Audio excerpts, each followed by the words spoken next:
I'm going to show you this form, we're going to start breaking out exercises that we'll do from the form, the individual pieces of it, and the exercises that support that. So that by the end of the day, although I may have to describe a couple of things instead of have us do absolutely everything, by the end of the day we will have gone through all the core pieces we need to put this form together and do partner drills with it. Which is important, okay? So, it starts off with a simple salute.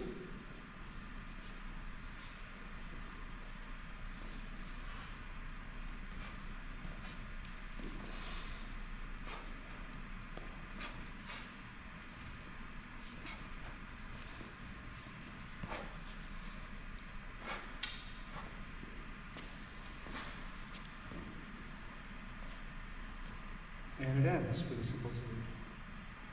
First class. I show it to him. I show it to him and I say, we're going to take some weeks, and at the end of these weeks you'll be able to do this form and drills with it. Okay.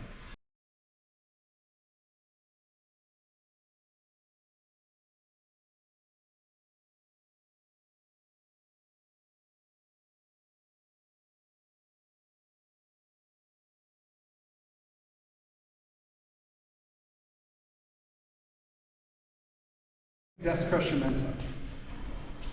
From the position of to port of the ferro, you're going to go through the motions of the exchange of thrust, treating it as a parry riposte instead of a counterattack. You will be parried out there. You will yield through and execute the action of the colpo di volano, closing the line quickly, and then thrusting. In the form, I don't add any other step. I just keep the thrust. Then you're going to go ahead and recover to posta di donna. And it's fortunate you're right there because I am no longer on that line. My new position actually has me pointed that way, and that's the way I'm defending. Defend here, thrust, recover back to finestra. I am still on this new line that is at an angle to the line I started on. I'm going to go ahead and throw the mezzano, recover back. I'm in posta di donna now on my reverso side. I'm going to go ahead and defend with that point a little bit wider because this is weaker, slightly weaker than the corresponding parry on the other side. Grasp at about mid-blade here, having taken care to not actually commit that rear foot. And then drive this into the target, which is there. Turn, remove it. Assume Falcone, drop that cut down. Now, I am not on that line I started on, and I'm going to get myself back to it. So as I sweep this foot through, I have reset myself above that line. And then I'm going to take another step back and come there. Oh, I'm only a couple of inches off. Not bad, not bad. Okay. And do that. So, the connect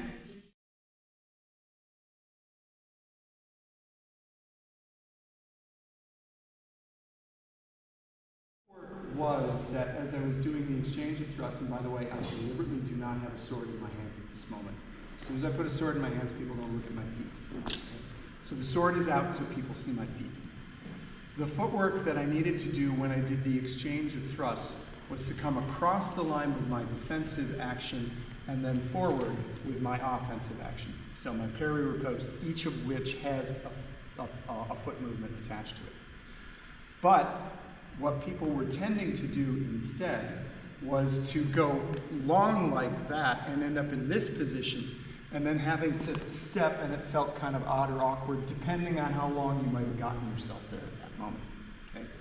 First off, if I am in this position, I can absolutely step out that way. But it doesn't hit the lesson we're looking for, and it doesn't give me the turn of the body connected to the turn of the sword, which is one of the things I'm going for. So here is our little breakout step. Okay? I'm going to start, I'm on a line and my front foot is at an intersecting line right there. And I'm going to go ahead and do a triangle step, okay, that is not going to get this foot past this line. And I'm going to do it by stepping like this. So I have basically sidestepped myself, okay? I am pretty much exactly the opposite of where I was before, okay? Okay? And then I can step back. Then I'm going to gradually change that. I'm going to change it so my foot just begins to go across the line. Okay, now I'm a little deeper than I was before. Excuse me, I need water. Then I'm going to do it so my foot is just past the line. Okay, just past the line. And notice in each instance I'm keeping this foot behind the line, sometimes dramatically so. And then I'm going to do it so that I end up fully, further behind the line, but with this foot still behind this line there. And that's as far as I'm going to take this one. So here's what you do. You're going to go ahead and do a triangle step that gets you essentially to a mirror image of where you were. Okay. You're going to do a triangle step that just gets your foot starting to cross the line there. That's a little bit closer. You're going to do a triangle step that gets your foot just across the line, like that. Basically just across the line. And then you're going to do a triangle step that gets you in fairly deep. Okay? That's all I want you to do, is that right there, so you can play with the measures, sorry, with that line as a reference. Make sense? So just do it for a minute or so. Okay? And while you do it, let all your worldly cares go away.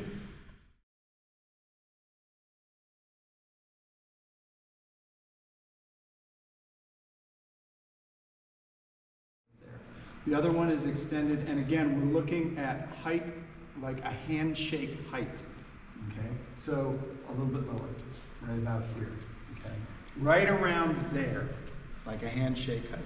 And then the person who's receiving the action, you actually get to learn here too. You're not just a dumb weight in the gym. You're learning to receive the force and move smoothly with it as you receive it, so that you also maintain your balance and your posture. Okay. So go ahead.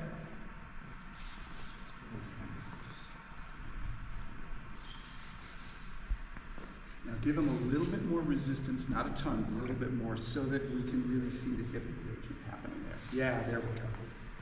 You want just enough resistance so that the person really needs to engage the hip for it to happen. If they can push through with just the strength of the arm alone, you up the resistance a little. If their arm is trembling and shaking,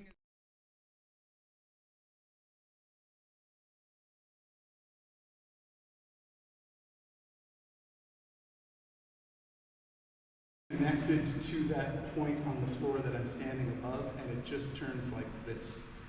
Okay, that's not wholly accurate. My spine does actually move in 3 dimensions here, but it gives an image that I think is useful for people.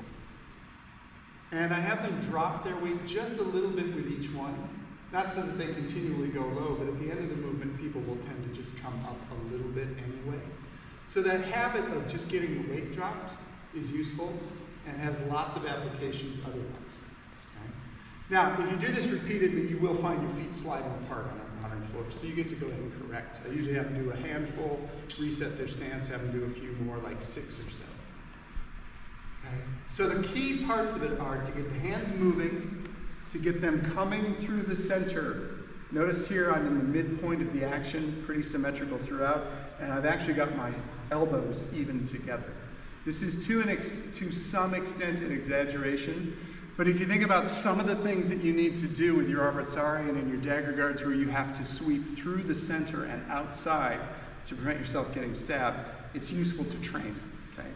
Now, most people are not going to right away get those elbows together. It's going to take a little time, because you have to develop the specific flexibility for that. So this always amuses me. People will watch what my hands are doing and they will imitate that very precisely, and I try to be really accurate about the hands, but I have a habit with my left hand of doing with it what I might have done as a classical fencer. And so I see students do that with the hand. I'm like, no, that's just an artifact of me. Okay, sorry, I'll try to be better. Okay, so I usually just I want the hands ideally just kind of in this straight up and down position, and I especially want them to have their fingers open. Okay, I don't want clenched hands up here, okay, as we do that.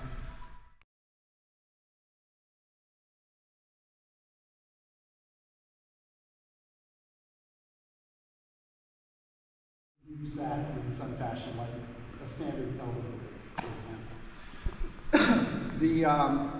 Let me go to the side that we're actually doing for the exercise here. I will get people through both sides. I'm going to focus on the one for the moment because we'll have an opportunity for the other side later. Okay? From their stance, set the stance, okay? And I'm going to set it again so that I'm putting myself above this spot here because that provides a good visual reference. I'm going to go ahead and do a form of the volta where I keep looking that way, okay? Instead of turning to look this way, I'm going to go ahead and keep looking that way, right? But what I can't do is push everything hard back, okay? First of all, I'm 61 years old and my knees do not appreciate a lot of that, okay? And you too will be 61 years old someday. And your knees will not appreciate a lot of that. And Fiore was at least 61, we're pretty sure, one day, and still working. So I'm betting his knees didn't appreciate that either. What I want to do is maintain some balance between the legs.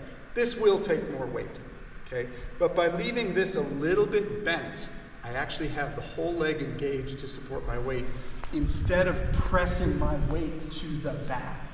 Do not want this. This is the big red circle with the slash to it. Okay? I want both of those there. Okay? So that here, where I'm upright and balanced pretty evenly between the legs, if I do the volta stabile, I've put my torso back, stored a lot of potential energy in my hips, and increased my measure between me and the other guy. Just a little bit, by about yay much, okay, which is significant. There. So let's go ahead and do that one, just so you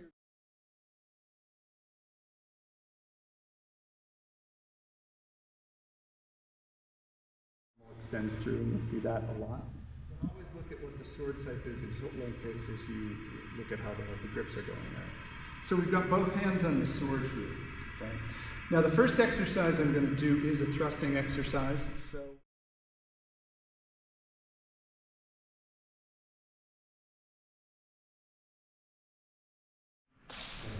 And since you're filming there, we'll film this angle here. So we're both going to go ahead and salute. We're both going to go ahead and take a left foot forward position, okay, here. We're going to be in measure so that a thrust with a step could be made. And we're both going to hold our swords here. Not dead center. My hands are actually, my left hand is actually on the left side of the line here, of the center line connecting us. And I am aiming at your left shoulder. And you're aiming at mine. We're in exactly the same position. I just slightly adjusted my measure because I wasn't going to get it smoothly in a single easy step. Okay, so what we're going to do now is do a basic exercise. This position here is sort of midway between breve and longa, okay? For class purposes, I'm referring to it as a breve, all right? And we'll talk about the instabile posta during the presentation. But what I'm going to do right now is I'm going to have them aim at that opposite shoulder, and they might make a little bit of blade contact here, probably will, but that's not the primary concern at the moment. It's just to aim at the shoulder, engaging the hip, doing a smooth extension, and stepping through to contact with opposition along the left side, okay? So what I am not doing in this exercise, but we will do in another, I'm going to drop your point a tiny bit. What I'm not doing in this exercise is engaging his sword and then going forward. That is a different exercise, okay? And we'll definitely use that one. What I'm doing in this exercise is simply executing a clean thrust with the sword in my way and making sure I close that line, okay? This is something that comes up actually all the time in fencing situations, where my partner might move forward, he's probing with his sword, and I just read that as my opportunity to go straight through and make an opposition thrust. And I'm so good, I just get it, right? Sometimes I do. So again, aim, extend, step. My step and my point should be landing at about the same time. I'm going to get a little bit closer to you, which is going to force your body to bend back. Just go ahead and yield to it. This is something else we practice, which is that now I'm a tiny bit closer to him, which means that when my sword presses at full extension, he's going to feel that, but we're moving slowly and easily. Going to come through, and he's just going to yield to it, okay? And the yield, instead of a lean back, do a turn. Yeah, just a little bit of a turn like that, okay? So this gets people used to the idea that they might, in their actions, need to move. And then we can do a different version of that. I'm going to end up stepping deeper, and as I gain that line and I'm threatening you, just step back. Okay, I don't even have to have made contact at this point. Okay, this is going to happen too. Notice he even stepped back far enough that I barely touched him before he got out of the way. This is getting people used to moving in offense and defense fencing situation, and he's not staying still for me, and I'm confused. If there's already some movement, then you're bridging between things. So the first one I use is that just kind of yield to it. Just kind of turn your body, be soft there. And the next one I use is step back. The other thing this does for me, if you step back on this one, okay? The other thing this does, actually don't step back on this one, is that we'll often see things like this. Did you see how I collapsed my arms here? This is a terrible habit for anybody who fights, to collapse your arms at a moment like this.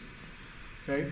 And if they do it all the time in drills, that's what they'll do when they fence. So if you step back instead, I get used to the idea that I need a good extension and a closed line, and the fact that my opponent might move. So the don't get hurt is the responsibility of the person being stabbed. And it keeps you engaged. And it keeps you engaged. This is one of those little subversive things. I only rarely mention the fact that you actually have to be watchful, observant, read my time, read my measure, make a decision, and guess what? You're gaining some experience with all that as you do it. And the way we do it at the club is I ask people, instead of collapsing the hand,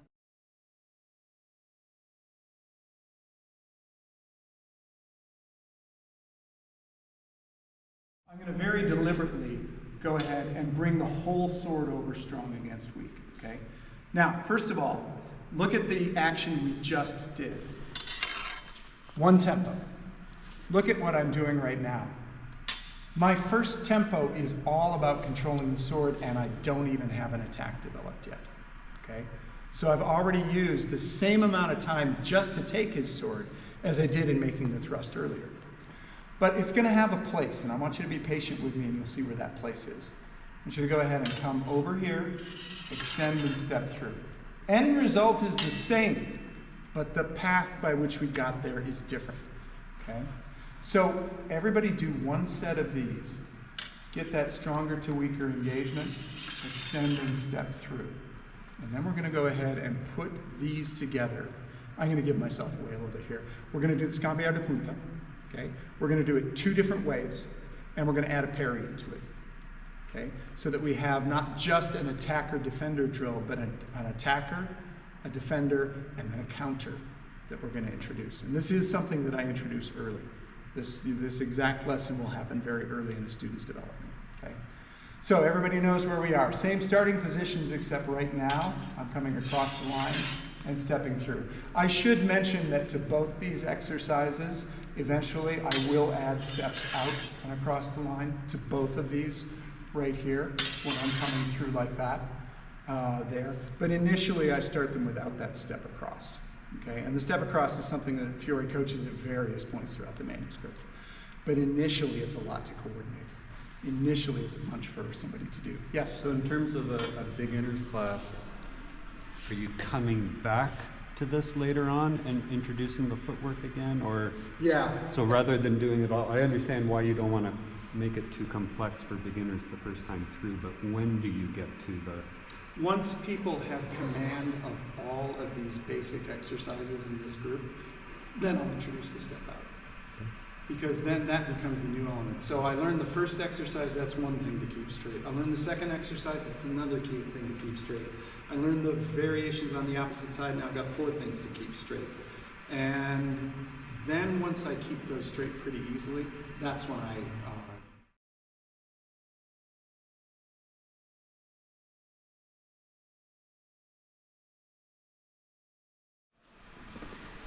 from the same basic stance that we started before, okay? We're both here in this position. Phil's gonna make his attack. He's gonna make this attack 5 times, okay? Right there.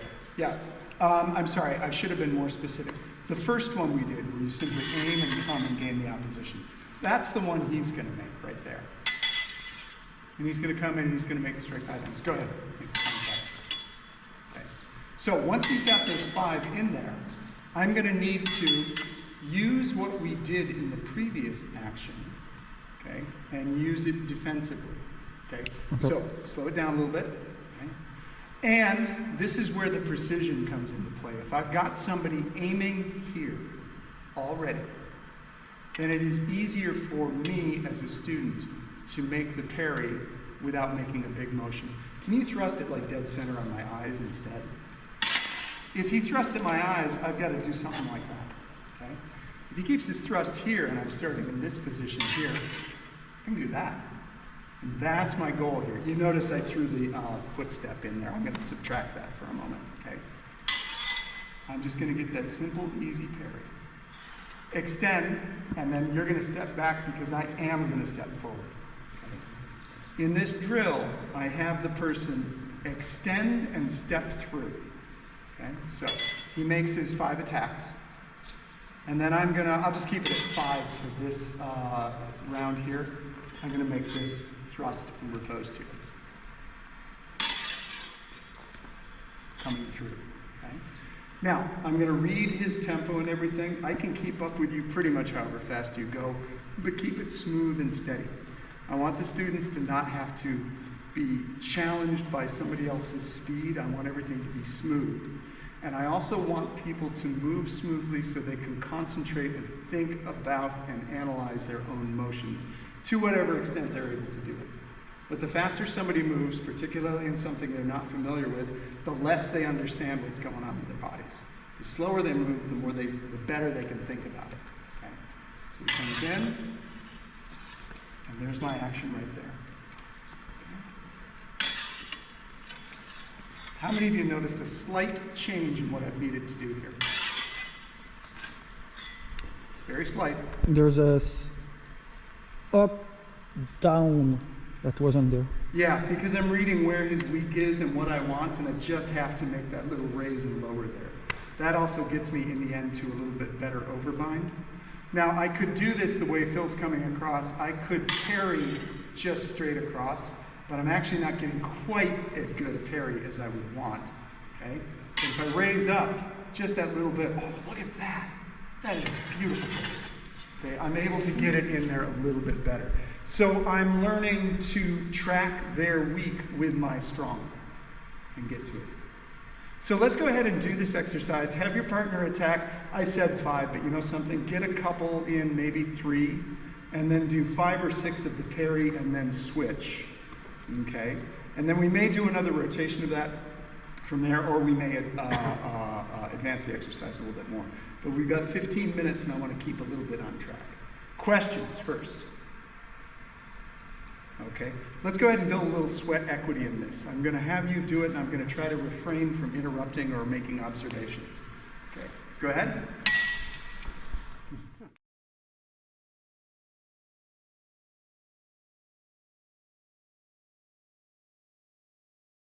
But it works better in class if I say it the other way. And I'm going to have the sword on the center line here. And so my exercise here is I'm going to raise the sword up to posto breve, and as I do that, I'm actually starting to square my body a little bit. You can see my hip engagement back there is it's just beginning. It's not full, I'm not like fully squaring myself there, but I'm starting to get ready. And then I'm going to go ahead and extend as if thrusting at the middle of somebody's torso. As if thrusting at the middle of somebody's torso. Right here, and step forward. At this moment, I don't introduce any complications of one side or the other with people. Should I be here? Should I be here? I just keep it in the center. Okay? So we're doing an exercise with this. And then it's set it back down. And then the sword raises up. The extension begins. The hands join. And we come in and land. Okay? Let me do it from the side. So I'm right here. And back down, and back down, okay? And so I just have them repeat that, and the sword drops at each point back to the low guard, and low center guard, not tendente di gingaro, but portafermo mezzana, right here in the center. Okay? So go ahead and just bring it forward.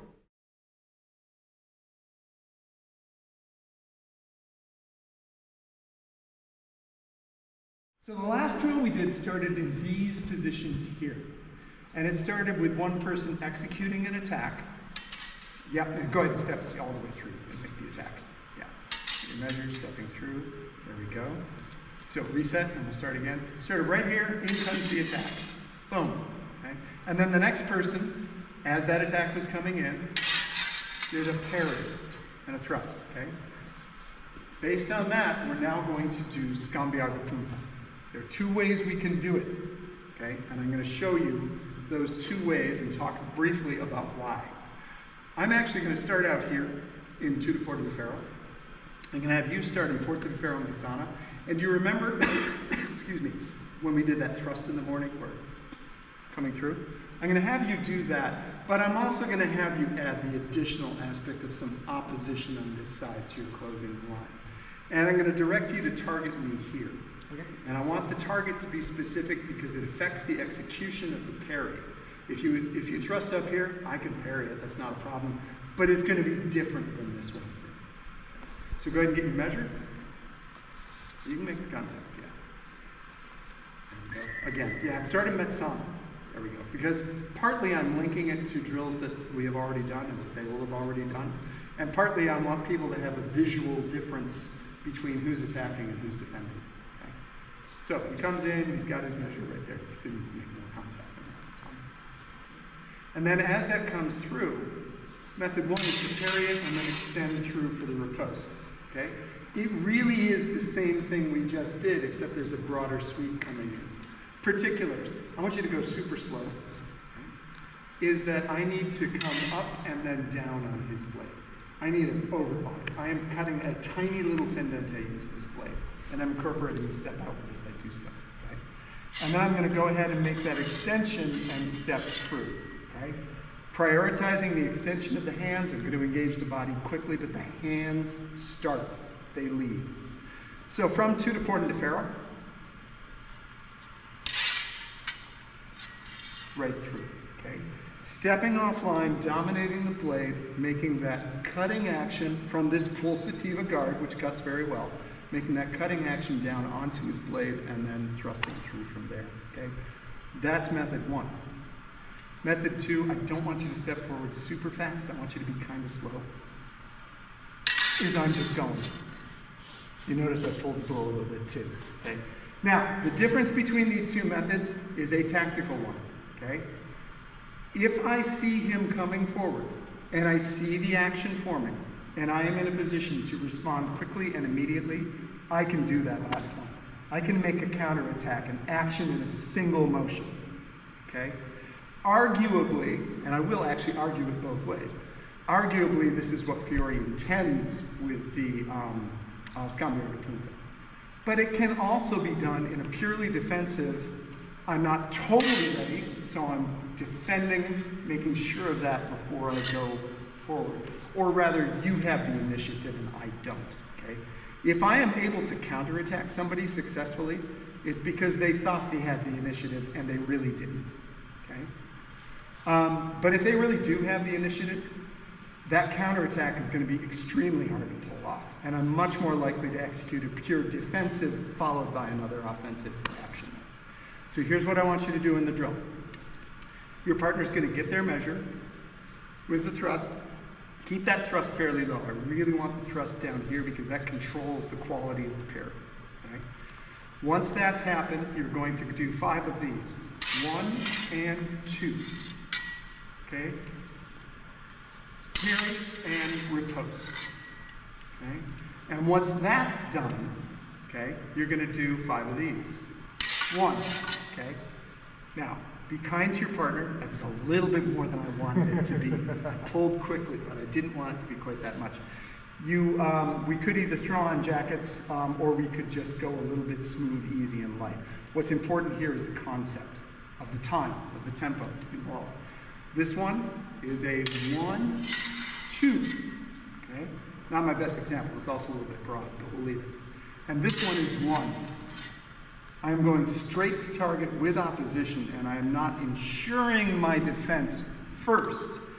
I am trying to ensure my defense simultaneously. Does that make sense? Okay. So I want you with your partner to set your measure, do 5 of the parry and riposte, and then I want you to do 5 of the counterattack there. Then it's your partner's turn, and we'll do at least 1 more rotation out of that. Okay. Questions? All right, let's go ahead.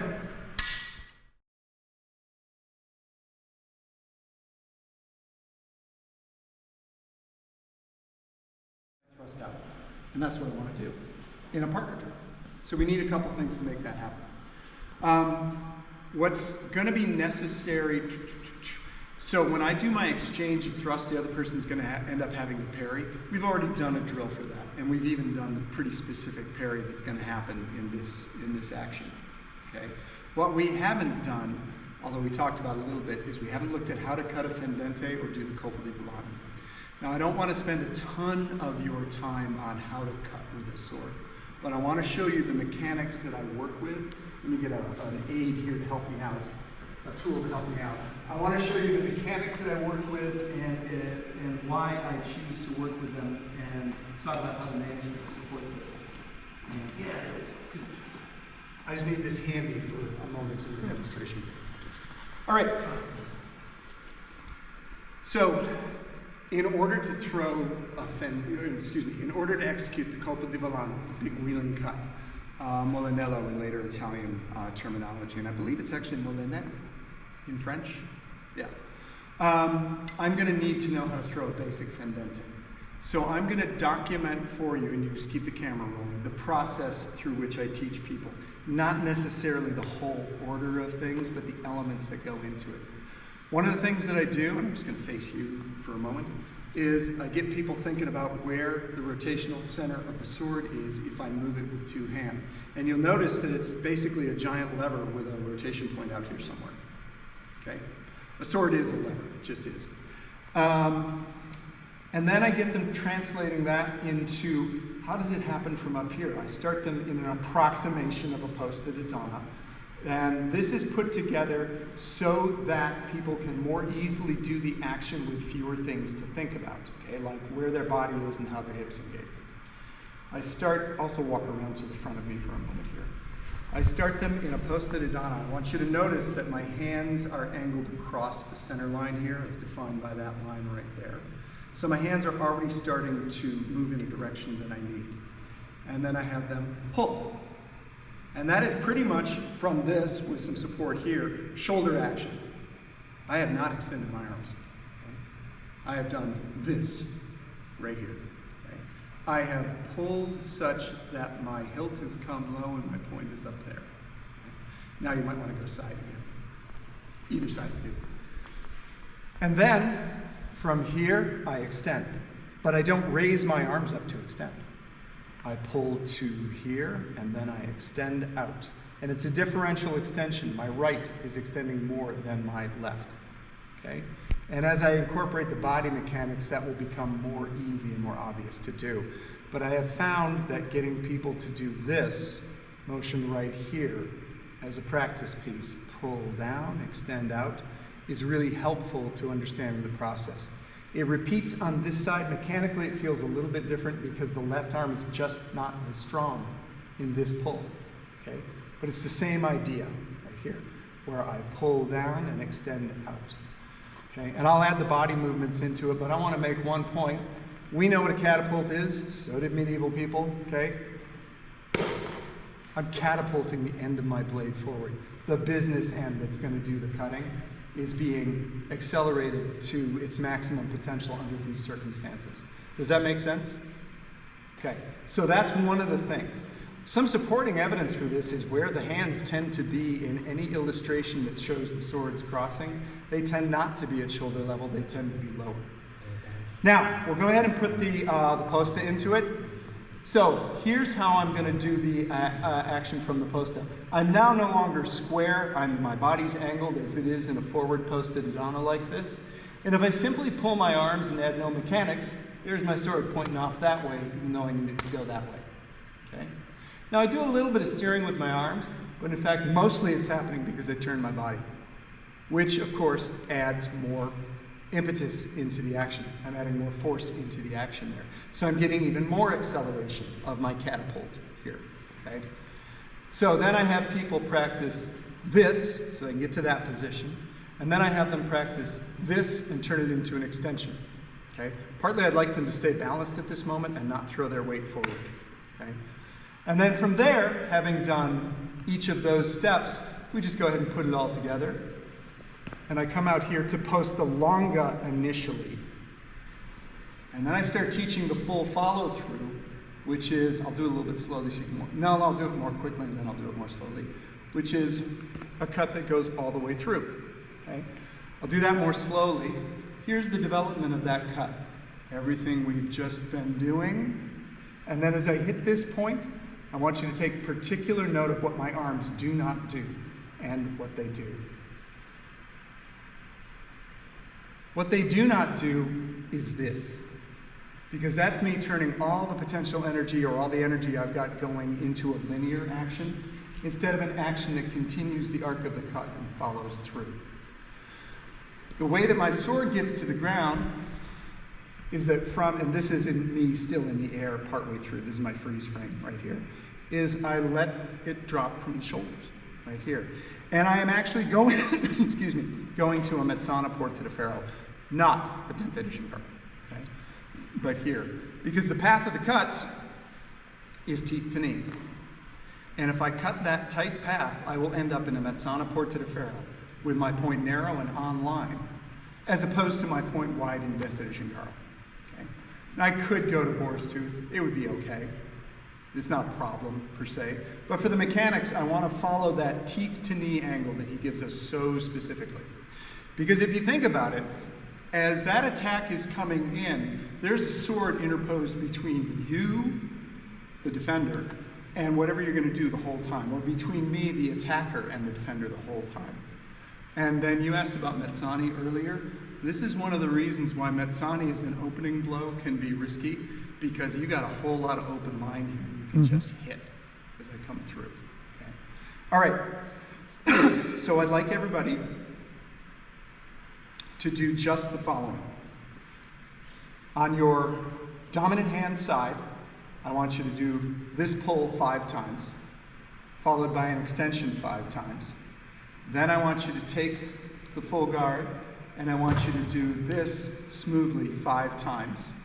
Then 5 times I want you to engage the step, but not pass through the posta longa.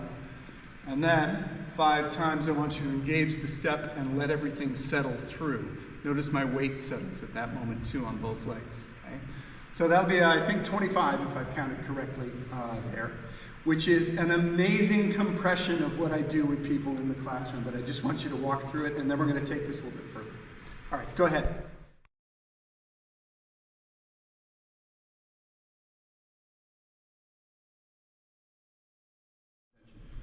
If I'm throwing a mezzano from this position too, I'm going to go ahead and throw it with a similar pull, but it's not going to be a pull down because it's putting me more to the fendente line.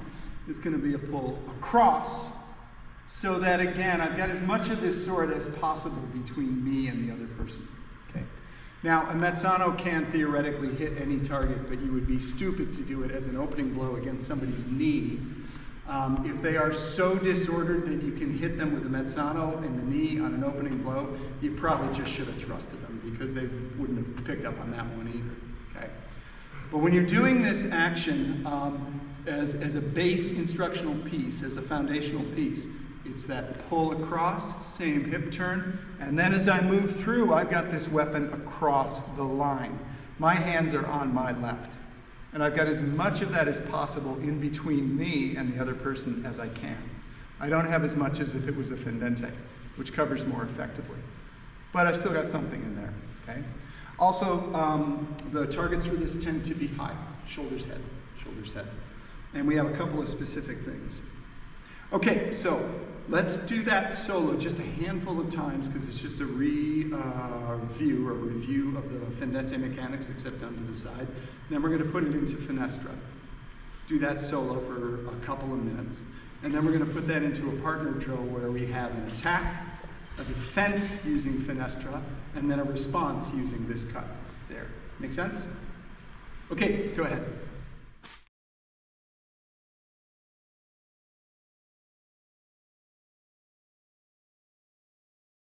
Finestra, and this is the one we're going to use, but I want you to remember that this is highly variable and everything I'm stepping through right now is a right fenestra. Okay, so this is the one illustration of it, but he makes clear that this is one of the stabile guards and so forth. It does change position and eventually becomes something else. So I'm coming up to fenestra, and I'm going to throw the blow from here. I'm going to be giving a hard pull on this and doing a lot of steering with this hand right here in order to throw that across the line that way. Okay? So it is a really hard pull on the left and a whole lot of steering with the right. You're always pulling with the left, steering with the right, although the right also does some pulling and the left also does some steering. No matter what cut you're throwing, both of them are doing both those things, but in different proportions depending on whether you're on your mandrito side, or your verso side, and so forth. Okay. So from here, hard pull of that. And again, I'm rotating around a point on the sword out here, like that, because that's going to get this strong part of the blade in front of my face faster. And that's where I want it. Okay. So from here, out that way. I'm also incorporating the whole turn of the body into this motion, so that's adding some power into it as well. So, from here, I'll do it without stepping my heel too soon. There we go. Right there. Now, well, I guess you said that does slow motion. I'll be interested to see how my deliberate slow compares to my faster when it's slowed down. Okay. That, by the way, is something I try to do a lot, is do slow demonstrations for people. If I do everything fast, they don't see anything. Okay, so go ahead and do a handful of those.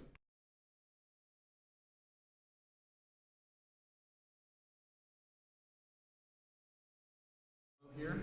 Okay, I am swinging this up largely from the shoulder and using the power of the hips in this to get myself into that position there. Okay, and potentially that step out as I do it to add a little bit more power to the action here. This hand is up here just because it's going to go to work at some point. It's not holding the sword or anything else. It might as well be up here in case I need to grapple. Okay. All right, so that detail. Okay. Okay, when I'm in position here, I need to start this arm moving up. It is cutting the Satano line, which is the fendente line in reverse. It is true edge, and that edge really has to lead. Really has to lead. Now, as I'm forming it here, I do have this weapon across the line in front of me. Okay, so it's not pointing out this way. We'll talk about that in more detail as we go through Fenestra, and I'll talk about it in the interpretive talk later. Okay, but for right now, when I come up, I want to have this thing here so that it's covering that line, although in an extended way.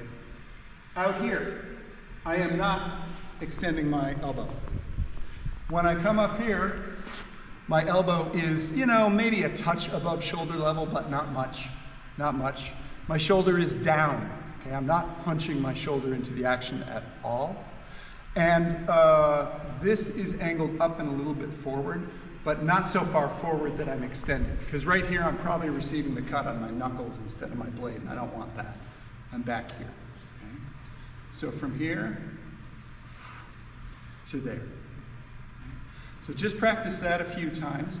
Start the swing of the sword and put the hips into it and feel how that helps propel that sword up.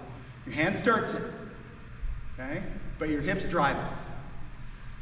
Good. Now, but I want you to notice that I do not have my sword curled behind me like this. Okay? I have it, in fact, diagonally across the line because from here, with relatively little movement, I can get it in the way of something that's coming at me. Okay, and I can do that fast, I can do it powerfully, I can do it efficiently from that position.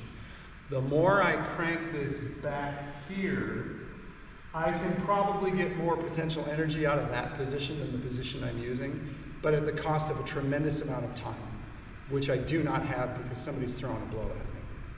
So I'm going to stand here such that, you see that I'm using this line here as a reference. Let me get exactly centered.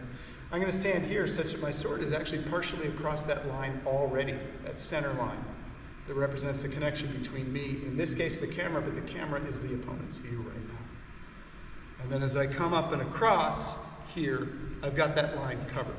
We'll talk about what happens if they meet at different points on the sword, because different things do happen there. But I will be able to get that up quickly and efficiently and with power. This is a good moment to, let me say one more thing. This is a good moment to also mention that there's another action or another piece of footwork that can be done with this, and that is this step outside, okay? Where with the hip turn, I'm also really driving hard along this line, but not very far, to add yet a little bit more into it. I usually don't teach that initially, I usually introduce that a little bit later, because it's fairly complex. Phil? The first time you done it, the point wasn't on the line. Is that deliberate? Since if that's yeah, so one of the things that I'll have people do is cut so that I've got the point just diagonally across the line.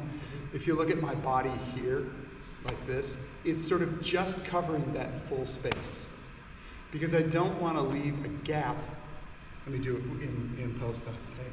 I don't want to get here and leave a huge gap here as I'm in a defensive motion, right there. Because I could be fooled. I want this sword somewhat across the line here. So you want to hit in the fashion that you end up in finestre. In finestre, yes. The way I understand it, like, if I put a bottle in front of you there, it's not an action to cut it. Like, it's really an action to cover the line. To cover the line. Rather than do an offensive cut. Like, I'll be honest with you, I dream of practicing this against tatami and seeing if I can actually cut that tatami. But yes, it is a defensive cut in that regard. One of these days I'll try that and see how good I am at it. While we're just mentioning that, because I just mentioned it, the idea of cutting tatami is very, very useful for testing your mechanics, but it's not useful for testing tactics at all. People do confuse that. But it's great for testing mechanics. Mm-hmm. All right, let's see, lost my thread for a second. Let's go ahead and set up now to do this as a partner drill, but we need one more piece. We need the strike we're going to be doing here. Let's all grab masks and then we'll move to it from there.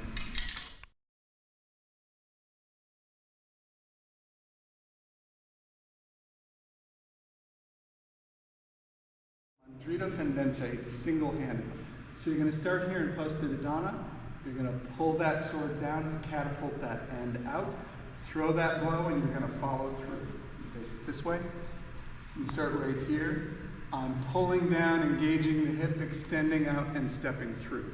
Again, I'm going to cover that in a lot more specific detail when we hit the point in the syllabus about covering cuts and teaching cuts in detail.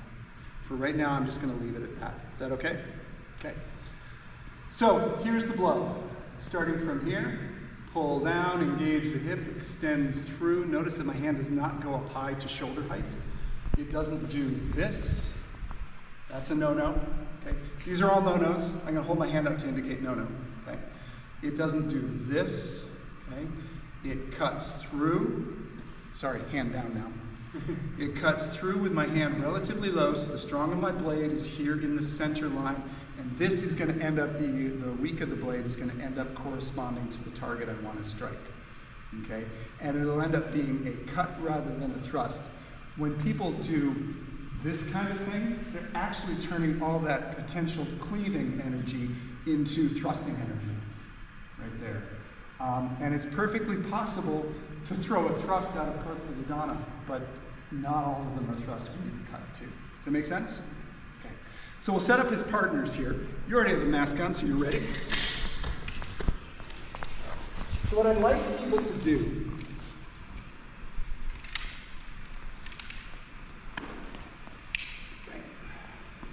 right here's good. We always salute first. So I'm going to stand here, forward position, and I want you in posta di donna to take your measure to make the fendente to here. Okay. So, and you are left-handed. I am. Then you just make it a reverso off your right. The exercise is set up for what would be for a right-hander a mandrito strike. Yeah. Okay, so there it comes through. There we go. Okay. There's a reason for that, and I'll show that to you because we're going to do two variations on it. Okay. So there's our strike. Now, I'll do the volta stabile after you've set that initial measure, which we'll talk about that tactical element there, but one of the things this does is it quickly subtracts measure and can be useful in a moment when somebody's preparing to attack. and you disrupt them slightly with that.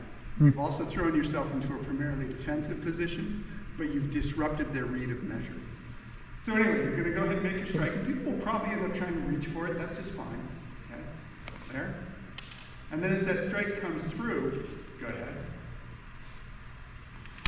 I'm going to go ahead. Don't pull your strike. Keep the motion coming through. Like if I didn't parry, you would hit and have some follow. I'm going to clear that line, and then I'm going to throw this fendente with that step there to target. So, right from here, not too slow, a little bit faster. There, and then to here, the fendente coming across.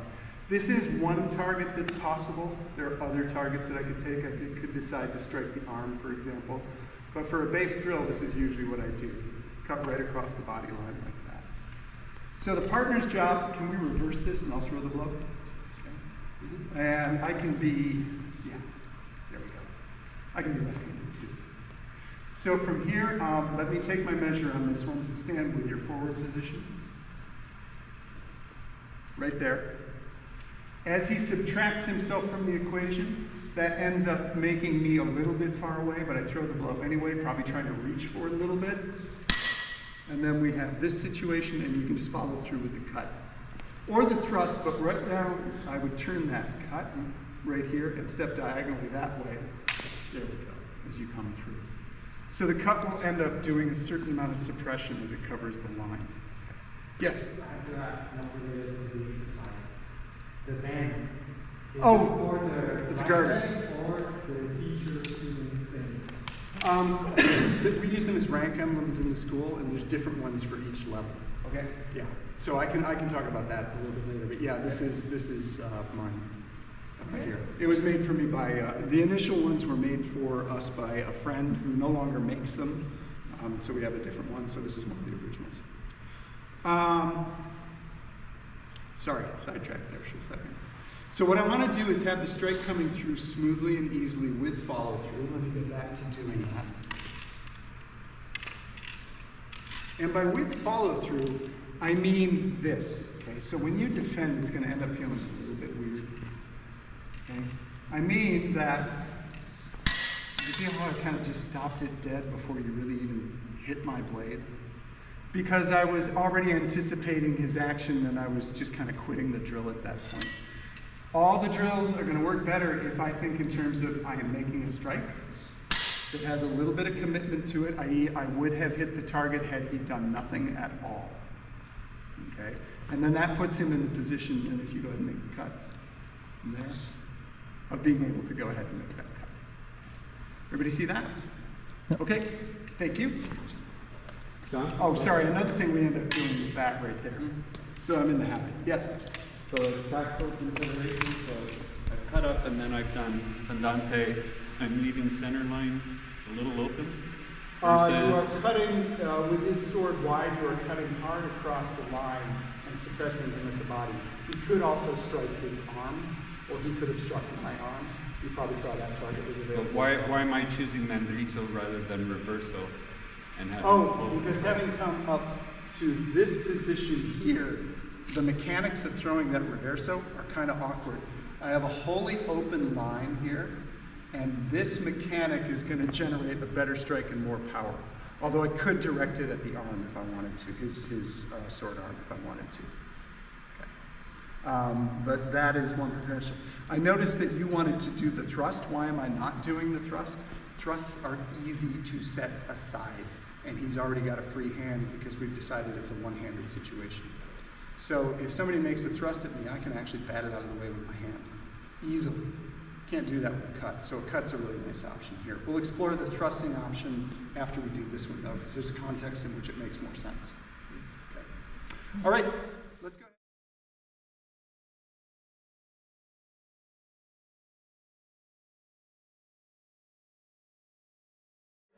Let's go ahead and pair off, and what I usually do is have people do about 10 of these and then switch and then stop. That lets me watch the class, helps me to pace the class, And then I will rotate everybody through. I never have somebody work with the same person the entire night. So let me give you a taste of classroom arrangement. So you two will be the first pair of people, okay, there. And then we'll have a pair of people here and a pair of people there. Since there are only 6 of you, that works out well. And then because there are only 6 of you and we're going to be doing rotations, you're going to be the anchor. You will not rotate through. Everybody else will move through, and I'll describe that process as we go. What this means is by the time we've worked for a while, you will have worked with absolutely everybody, which means everybody will have worked with everybody, and you'll share the experience around the room. So people move differently. People are different sizes. You're a much bigger band than I am. Okay? And so that's going to have an effect on things. People are going to need to deal with that. He's bigger, he's stronger, he's got more reach. All the students need to experience that there. Also, you will have somebody in the class who's just not getting it, who maybe is not the best practice partner, who, you know, you're going to have to do some extra work with to bring along. And if another student is with that person all night or all day, they're going to get frustrated. So that's another reason for moving things around. All right, let's go ahead. Again, about 10 each.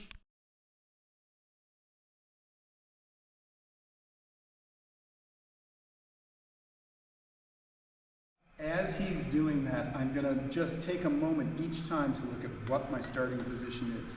And if we both use a line, I can see, aha, okay, I'm straddling this line, and my sword itself is also partially across this line, okay? Which is going to make the whole action easier. It is tempting to really curl it up more. But I actually have a hard time seeing him now, and if I was wearing a helm, I would not be able to see him at all. Okay, because the ocularia generally just don't extend around that far. You know, maybe I don't have the visor on, but even so, I need to keep my vision and my torso forward here. So I want to be here with it, and as he throws the blow, I want to make sure I rise up and get that cut generated with the minimum amount of movement of the sword. Obviously, it has to traverse from low on the left to high on the right, but minimum amount of movement. And then as I do this next action here, it has got to be sword first, and this is something I always emphasize because people will step before they cut until they're really, really indoctrinated in it.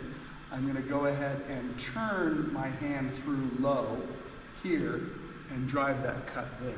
By the way, I'm not having an additional complication of like Phil stepping back at this moment in the exercise, but maybe that would be a good thing to add. As soon as you're parried, simply step back.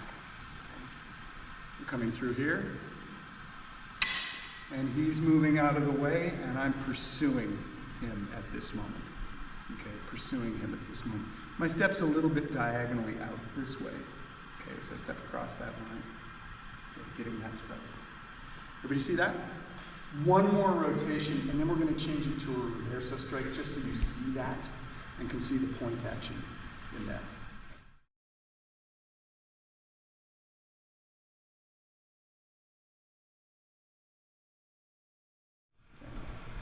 All right, so when he throws a reverso, go ahead and get your measure to forward posta. There we go.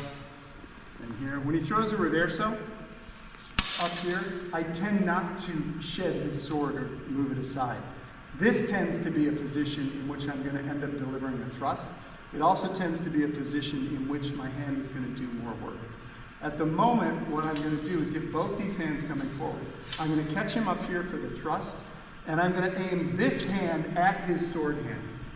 Okay? I don't even care if I reach it. I just need it there in case he starts doing something as I come through. Okay?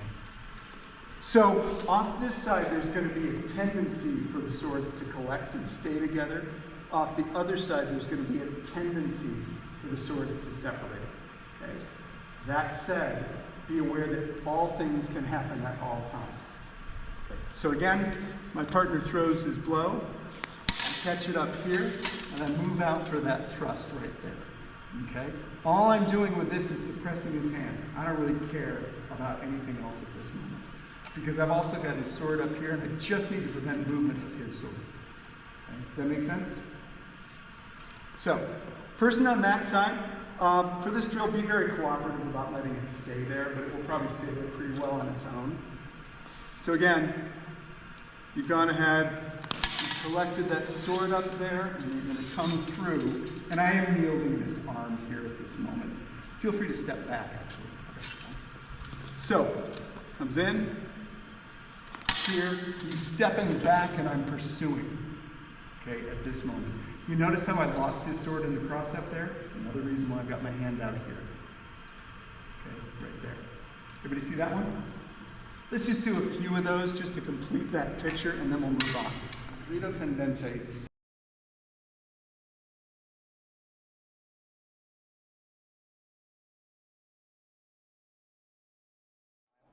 And again, I'm going to leave the salute out of it for right now.